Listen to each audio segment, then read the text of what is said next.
Malayalam movie industry যেভাবে আগাচ্ছে তাতে খুব শীঘ্রই বলিউডের ক্রাইম থ্রিলারগুলো সাধারণ মানুষ দেখা বন্ধ করে দিবে।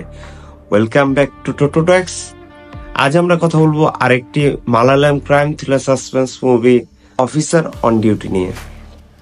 রাজ হাসান আর দৃশ্যমের পরে প্রথম কোনো মুভি দেখলাম যার ক্লাইম্যাক্স মুভি শেষ হওয়ার পরেও অনেকক্ষণ মাথায় ঘুরছিল।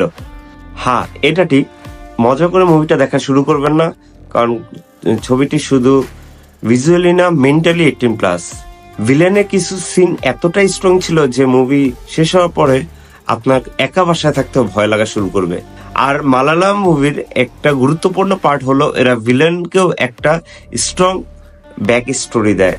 পুরো মুভিটাই ছিল কয়েকজন পুলিশ এবং তাদের পরিবার ভার্সেস ভিলেনকে নিয়ে।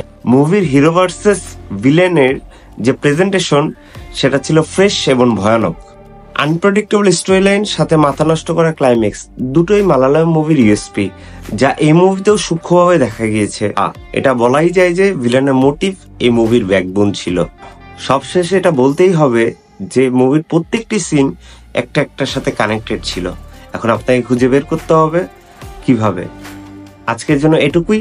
Stay safe, have fun.